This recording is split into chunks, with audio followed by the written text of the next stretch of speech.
तन मन दिया तो भला किया, सिर का जासी भारे, जो कबहू के मैं दिया भाई बहुत सहे सिर मारे। अब जैसे कोई पुण्यात्मा है, कोई सेवा कर रहे हैं, कोई दान कर रहे हैं और कोई भक्ति कर रहे हैं, सुमन करते हैं, देखा भाई हर समय माला रखता हाथ में, भाई वाह कमाल है। पुण्यात्मा ये वाह शब्द है ना, ये केवल परमात्मा के लिए ही हो सकता है, जीव के लिए नहीं होना चाहिए। जैसे वाहेगुरु, वाहेगुरु का शब्द नानक साहब जी ने परमात्मा के लिए बोला था। वाह का पात्र केवल एक ही है। यदि हम दूसरे की वाह करते हैं और उसको में वाह समा रही है, उसको वाह से वो फूलने लग गया है, उसका विनाश होना प्रारंभ हो चुका है। उस श्रद्धालु का यदि कोई दान करता है और उस दान का उसी को फल मिल रहा है और दूसरे उसकी दान किए हुए दान को से उसी की प्रशंसा करते हैं, तो ज्ञानहीन प्राणी होता है, उस प्रशंसा का पात्र बनकर वो अभिमान करने लग जाता है। बट नेचुरल है, जिसको ज्ञान नहीं है अवश्य होगा। कोई सेवा अच्छी करता है, शारीरिक सेवा करता है, दूसरे ने कहा वाह भाई यू या बहन या भाई, ये तो भाई दिन रात इसने सेवा में अपना शरीर गाल रखे है, तो कुछ दिनों में उसके अंदर भी यह बीमारी होएगी और वो उसके नाश का कारण बनता है। कोई सेवा करता है तो अपने लिए कर रहा है, हम उसकी प्रशंसा करते हैं, उसके तरफ आकर्षित होते हैं, तो महाराज जैसा बुद्धू नहीं, वो भक्त नहीं है, उसको ज्ञान नहीं है। कहते हैं गुरु को तजय भजय जो आना, तापसुआ को फोकट ज्ञाना। क्योंकि हम जिसकी प्रशंसा कर रहे हैं हम उसके ऊपर आसक्त हैं, बाई हुक एंड क्रुक, तो हम परमात्मा से हटकर उसकी तरफ आकर्षित हुए हैं, तो यह भी कमजोरी है। परमात्मा के पाने में हमने सारी कमजोरी मिटानी होगी। एक बूढ़ा आदमी डॉक्टर जी के पास गया और बूढ़ा बुजुर्ग कति अस्थि पिंजर शेष था, पतल आड़ दिखे, नारी नारी अस्थि दिखे। अब डॉक्टर जी ने देख लिया भाई ये तो बीमारी क्या है कि कमजोर आदमी है, कति शारीरिक वीकनेस घनी है इसमें।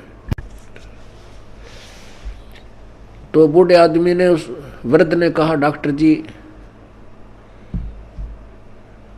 मैं कुछ देर चलता हूं ना मेरा दम फूलने लग जाता है, सांस चढ़ जाए।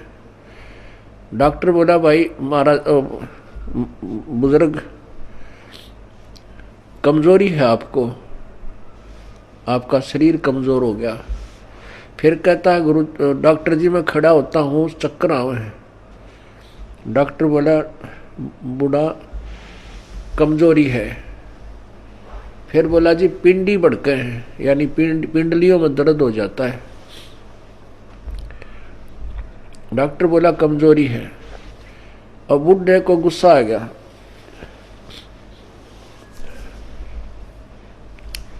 और बूढ़ा बोला तू डॉक्टर है गम चक्कर, एक के बाद जाना है, कमजोरी है कमजोरी है कि मैं और भी जाना है, और भी बताओगा। खूब क्रोधित हो गया। वो डॉक्टर बोला बूढ़े या भी कमजोरी है, क्योंकि कमजोर आदमी ने गुस्सा गणाया करे।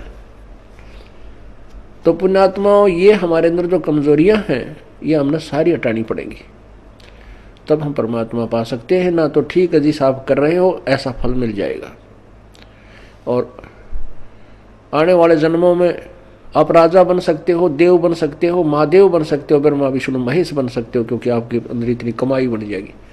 और उसके बाद फिर आप गधे बन सकते हो और कुत्ते बन सकते हो। तो हमने या जन्म मरण का दीर्घ रोगी कटवाना पड़ेगा।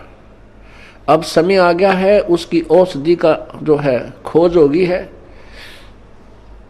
जैसे पहले टीबी की कोई इलाज नहीं था, इसलिए इसको अक्षय रोग कहते थे। अक्षय माने नाश करने वाला, खत्म कर दे। अब टीबी कोई विशेष रोग नहीं रहा अगर समय पर उपचार करा लिया जाए तो इसी प्रकार अब इस जन्म मृत्यु रूपी अक्षय रोग की अब औषधि प्राप्त होगी हमें। थी तो पहले ही, लेकिन इसकी खोज करने वाला नहीं था। अब परमात्मा ने मेर बख्शिश दास के ऊपर अपनी वो अनमोल जड़ी सरजीवन बूटी दे दी, इस सार नाम रूपी। और वो उससे ये जन्म मरण रूपी दीर्घ रोग आपका कटेगा। तो उस औषधि उपचार में आपने जो परहेज रखने हैं वो आपके नियम हैं, इनका भी पालन आपको आजीवन करना होगा, तभी आप इस रोग से मुक्त हो पाओगे। अब जैसे हम एक दूसरे पर आसक्त होते हैं, जो बड़ा अच्छा पाठ पढ़ता है, इसकी बड़ी अच्छी प्यारी बोली है, अरे पाठ भगवान की वाणी है, परमात्मा ने वाणी लिखी है, और वही वाणी आपको पढ़ के सुना दे और या कोई गा के सुना दे, मीठी आवाज में सुना दे, बाकी आवाज में सुना दे, उस पर अमल हो। अब जैसे कोई शराब पिए पड़ा था और दूसरा व्यक्ति जाके कहने लगा कि भाई तुम्हारा चोरी होगी।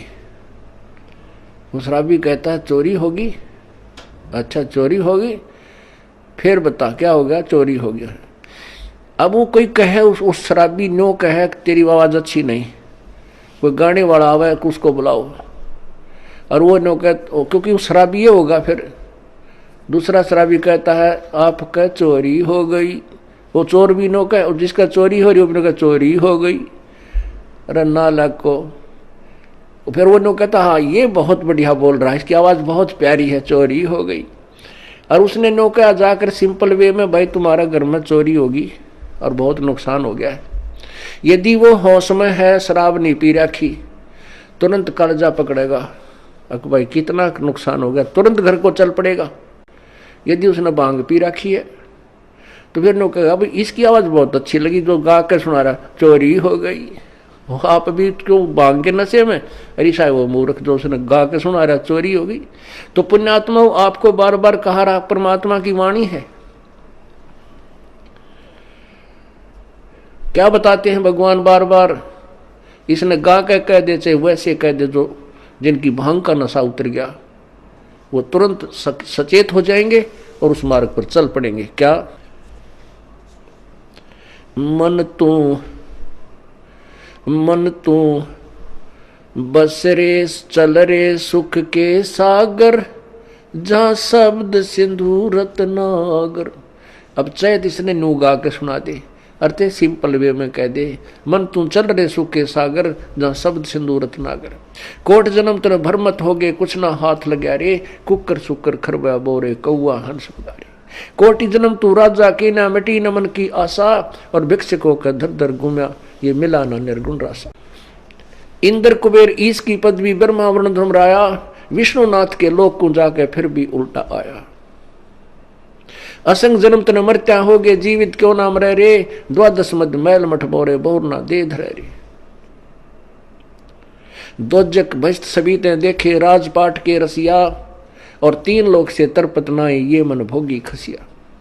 सतगुरु मिले तो इच्छा मेटे, पद मिल पदे समाना, चल हंसा उस लोक पठाऊं जो आद अमर स्थाना। चार मुक्ति जहां चंपी करती माया, होरी दासी, दास गरीब अभय पद पर से मिले राम अविनाशी। अब इस वाणी ने चाहे तो कोई गा के सुना दो, और चाहे भाई इसने वैसे सिंपल वे में कह दे, जब तक हम इस अनमोल वचन को जो प्रभु दत्त है, परमात्मा का दिया हुआ है, इसको हृदय में धार कर इसके अनुसार नहीं करेंगे, तो ना तो इसके गान तो फायदा, ना इसके वैसे कहने सुनने तो फायदा। इससे लाभ होगा जब हम इसके परमात्मा की वाणी पर अमल करेंगे और तुरंत उसका अनुसरण करके अपना मोक्ष प्राप्त करने का तरीका ढूंढेंगे। तो जैसे हम किसी और पर किसी भी पॉइंट से आसक्त होते हैं तो हम कमजोरी में हैं और हम पार नहीं हो सकते। क्या बताते हैं?